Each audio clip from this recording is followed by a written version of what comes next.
Good morning. Today on Spotlight, a preview of the second Republican presidential debate. Who will be on stage and what must they do to separate themselves from the pack? We'll ask the director of debate at the University of Michigan, Kall.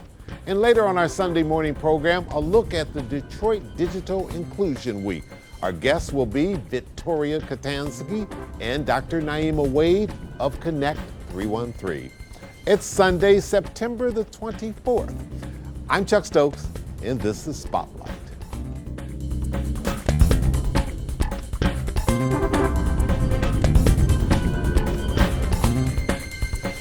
We're coming up this week, Wednesday the 27th, way out in California in Simi Valley, the Ronald Reagan Library will be the second GOP debate.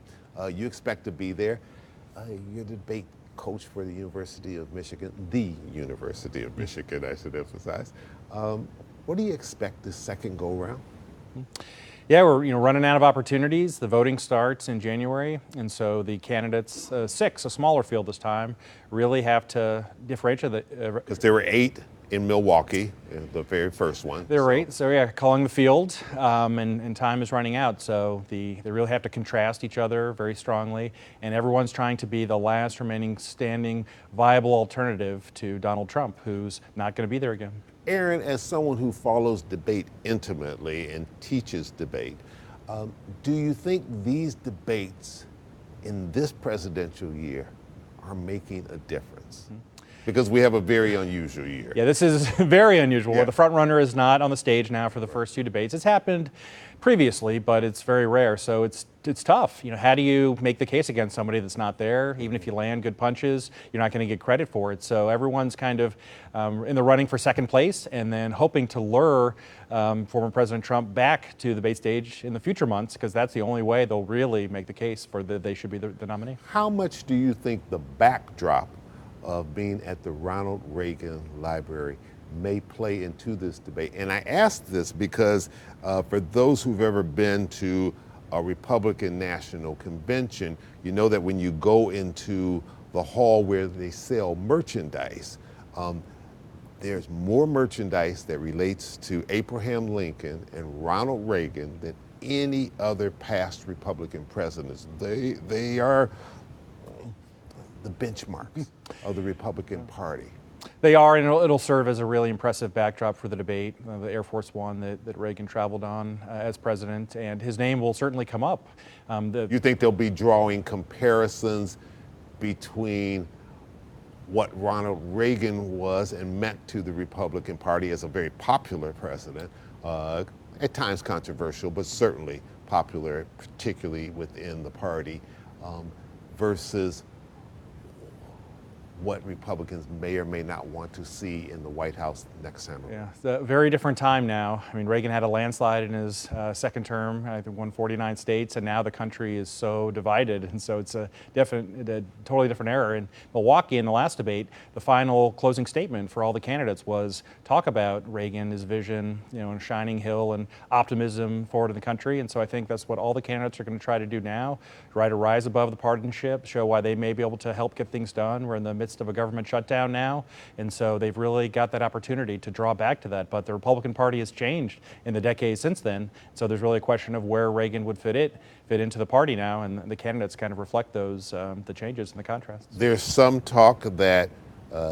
former President Trump might be actually in Detroit talking to UAW strikers while that debate is going on, or close to the time that that debate is taking place out in California.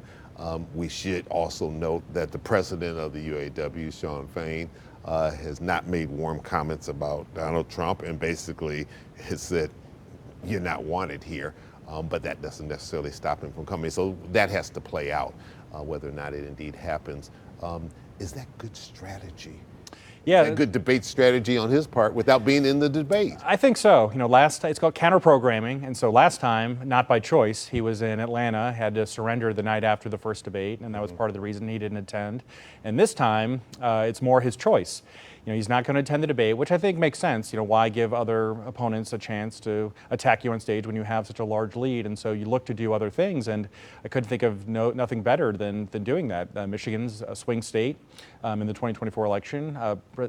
Former President Trump won it in 2016, and then Biden won in 2020. So trying to court members of the auto union in a very important state and deflect the attention and ratings from the actual debate, I think is smart, and he'll likely have something like this for every future debate if he chooses to continue not attending. Okay, we're going to take a quick little break. When we come back, we'll talk about what the viewers, what they should or should not be watching, and we'll also talk about how much issues may or may not play into this debate. We'll be right back with Aaron Kall right after this.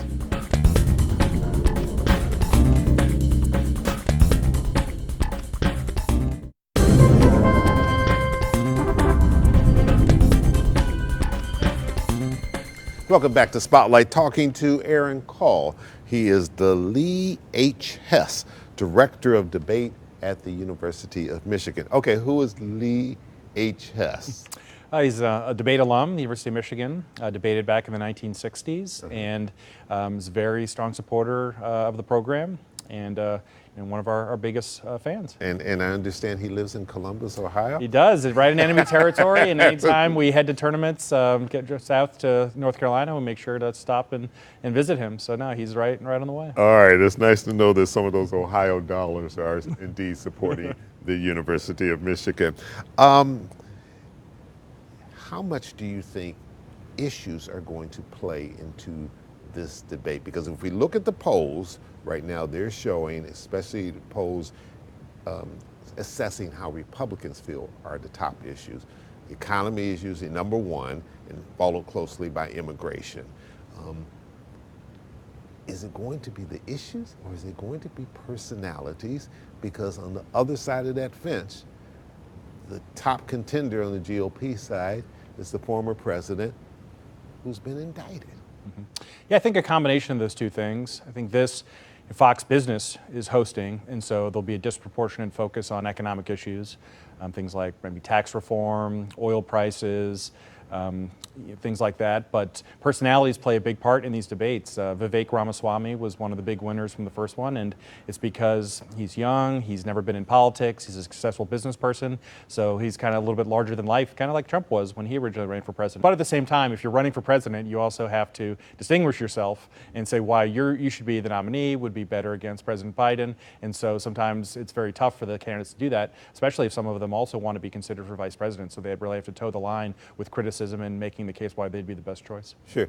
Aaron, unless something changes in the next several hours, it looks like on the stage will be Governor Ron DeSantis, Ramaswamy, former Vice President Mike Pence, Senator Tim Scott, former Ambassador Nikki Haley, and former New Jersey Governor Chris Christie. Who do you think has done the best job so far, and who do you think might have a breakout moment? Mm-hmm. Yeah, I think in the first debate, Ron DeSantis and Nikki Haley, I thought, performed the best. DeSantis had a tremendous amount of pressure. He was kind of the de facto leader since Trump was not on the stage, and he really went through the whole debate in Milwaukee without being attacked, and got to kind of give his stump speech, talk about the successful elections and policies he's had in Florida. So he did well, but I expect that to change this time, and others to attack him more forcefully since the stage is smaller and the stakes are higher as we get into additional debates. And Nikki Haley is very different, a little bit more moderate on issues like abortion and climate change. As you mentioned, she served in the Trump administration as the UN ambassador. She's also a former governor, and so she had a really strong breakout performance with low expectations, low polling, and now there's going to be a lot more pressure on her, and I think she'll also see a lot more focus from the other candidates. Do you think age is going to play into this debate, and do you think it's going to play a major role in this election? The two oldest candidates running are President Biden and former President Trump, just 3 years apart from them, but certainly in that octogenarian category. But conversely, I just recently got front page of the AARP magazine, which says the population is growing, the age is growing. So And that's going to be a strong part of the electorate. So do you run the risk of, while you try to point out and say these two guys are too old to be in the highest elective office in this land, you're also insulting a large portion of the population? Definitely. It's very tough to navigate that, and older voters also the most loyal and those to go to the polls more frequently without help, especially in primaries, and so you don't want to alienate those both in the audience for the debate and those that you want to show up for you as we get into the primaries and caucuses. So and people are living longer with health care that's getting better. Yeah, and then younger voters, while aren't as engaged, they're on some issues are important, but they're not as reliable to show up. So you're really trying to focus on the older audience. But there's definitely an age gap. You have younger candidates. Ron DeSantis is 44, Nikki Haley's 51. So there's definitely a big divide. And as you mentioned, President Biden's 80. Donald Trump, while younger, is still 77. And right, so I'm right on your heels. Yeah, so I think a lot of the candidates kind of want to make that. And I mean, Vivek Ramaswamy is 38, and so it's a kind of a new generation. But they have to say why younger age. Maybe they're more connected to voters and kind of what the issues are. Or they could get more things done that way. But you have to connect the age argument with some of the policies that are important to the voters and to the audience to make it really impactful. Quick final question, Aaron Kall. How does President Biden play this? He's not in any debates yet. And do you think down the line, once Republicans sort it out and figure out who their nominee is, do you think there will be debates between Biden and whoever else, or will the strategy for him be, I'm the incumbent and I'm going to try my best to stay out of debates? I really hope there are debates. As a debate director and someone that attends a lot of these with my life's work, and so I hope we get to that point. That we've unfortunately had some periods in time where that's not been the case, but they're so important, answering the tough questions, operating under pressure, and it'll be tough. I mean, certainly President Biden would have an argument if Donald Trump didn't even take the time to participate in the primary debates. Why should they debate? In 2020, we only had 2 debates where we normally have 3 because of COVID and concerns of the moderators and things like that. But I think in the end there will be debates. They get such great ratings. I mean, the last one without Trump got over 12 million people that watched it. So people are engaged. Yeah, and the presidential debates, they're like the Super Bowl. You can get 70, 80 million people to watch. So the stakes are high, and given the high age of the candidates, and then I think the audience will want to see them perform under pressure, under the bright lights. And so we may not see the full slate of 3, but I do think we'll see the debates of the major party candidates. And I lied. This is my question. Young people on campus who you encounter every day, are they paying attention to this presidential election? Will they be watching these debates? Or are they like, I got to study on time for this mess? I think they will, but maybe in a different format. They may be watching on their phone or via Twitter or other non-traditional ways, but I do think that they stay involved. Certainly in my class, we teach it, and they watch the debates. But yeah, they're really interested in the major issues that the candidates are talking about. And it's a little bit early yet. We've got a long time in the election, but I have seen some engagement because there's so many issues important to them that are being discussed by these candidates. All right, you said the best part. This is a marathon, not a sprint. Aaron Kall, thanks so much for coming in. Best of luck in the debate season for the University of Michigan, and we'll definitely be getting you back. Thank you, anytime. All right, and coming up, we'll turn our attention to the digital divide in Detroit. Stay with us.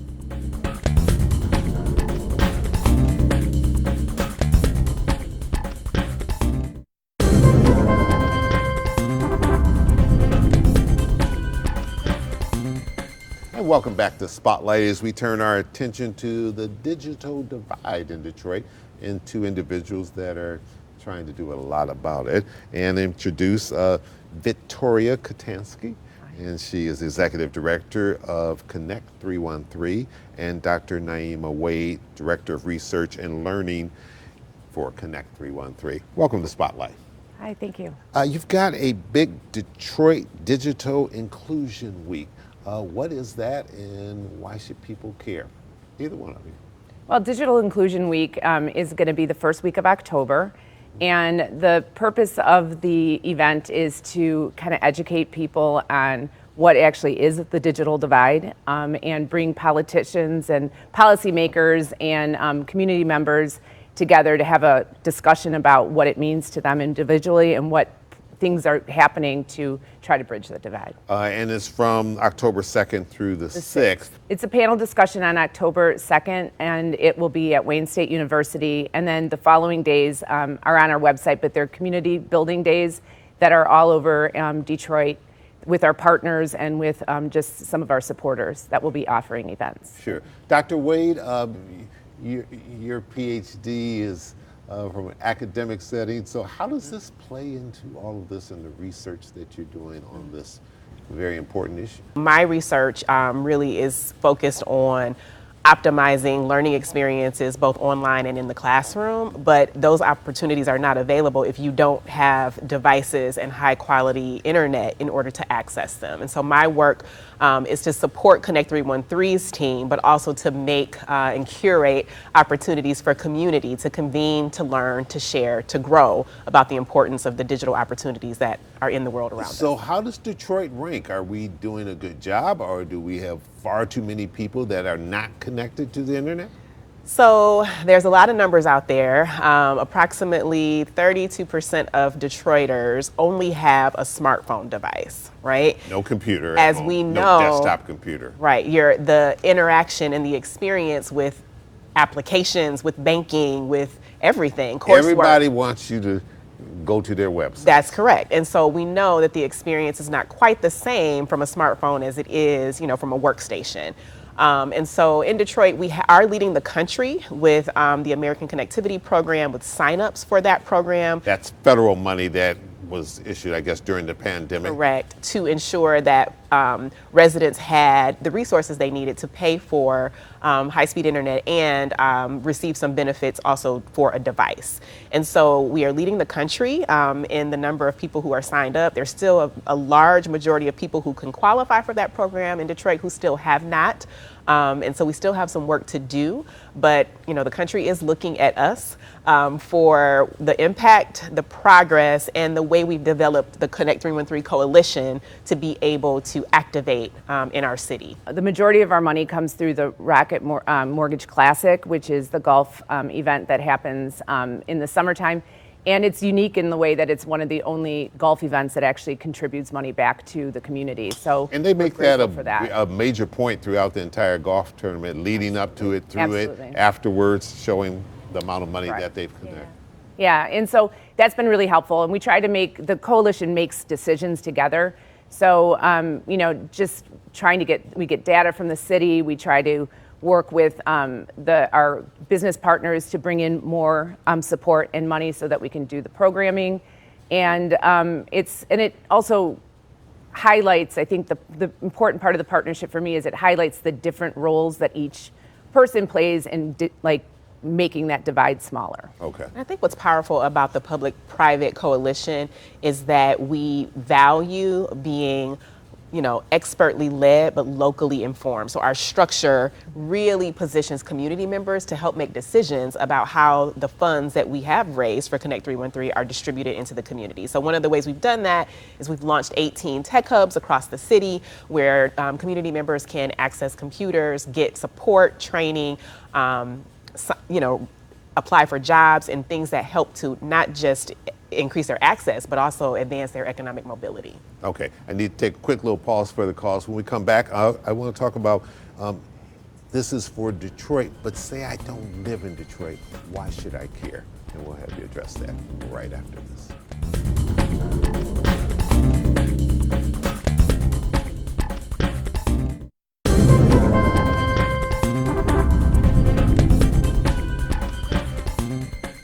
Ms. Katanski, say I live in Novi or I live in Grosse Pointe. Why should I care about this issue if it doesn't directly affect me, or does it indirectly affect this because we're all connected as a region? Yeah, as a region, everybody should be focused on this digital divide. It's becoming a human right to be able to access your health care, to be able to pay your mortgages, your leases, your bills. To pay the state or the city for your taxes, and all of those things are incredibly important. Or if you're a business in the suburbs, you're looking for employees. Absolutely. And somebody is in Detroit, they live in Detroit, but they might be a potential worker for you, but if they can't connect to your website Absolutely. But as the largest state in the region, or the largest city in the region, I mean, what our economic stability is will impact the rest of the surrounding area and the state as a whole. Everybody comes to Detroit for dinner or a good time, and it all matters at their experience coming into the city, and also, like you said, with workers and going out to their jobs in the suburbs. Yeah. Are you getting inquiries from other major urban areas across the country, if I can spit it out, because Detroit is doing such a good job with this, to say, how can we duplicate what you're doing in Detroit? So we partner and participate with NDIA, which is the National Digital National Digital Inclusion Alliance. Okay, that's a mouthful. Right. And so often folks from our team are asked to come and participate and present at that annual conference. And we do a lot of collaborating and knowledge sharing with other major cities, cities in Pennsylvania, cities in Texas, who are also really leading the work across the country. The ACP money, that was a nice shot in the arm that came out of the pandemic, and along with all the other money that flooded into cities during the pandemic. We're now out of that heavy period. Not to say that COVID's gone away, but certainly we're not in the pandemic mode. Is there a chance that money will dry up? Or is that one of those things that depends on administrations? It is slated to end in 2024. However, according to our research, it is an important issue on both sides of the aisle because, as we know, the world is increasingly digital. And so this has to be a priority, or we will lose a lot of ground and we'll lose a lot of engagement from residents and community members, not just here, but across the country. You've got this big digital week coming up, the 2nd through the 6th of October. Is it too late for people to register? Absolutely not. Registration's up on a link from our website, which is connect313.org, and we're accepting registrations. And it has all the information there, Absolutely. the different panels, people who You will can be either, speakers. Yeah, you can register for the entire day and be there for all 4 panels, or you can register for individual panels that you're just interested in. And anyone who cares about digital access and inclusion should be in the room. We've worked really hard to make sure that the panels are not just high-up decision makers, but corporate, nonprofit, community, academic, thought partners and leaders all in the room for knowledge sharing and really for advancing inclusion for all. Okay, Dr. Wade, Ms. Katanski, thank you so much for joining us today in Spotlight. Thank you, Chuck, for having us. And we'll keep track of what you're doing. Thank you. All right, and best of luck at the conference. All right, and I'm Chuck Stokes. We'll be back next week with more newsmakers in the Spotlight. We hope you have a great week.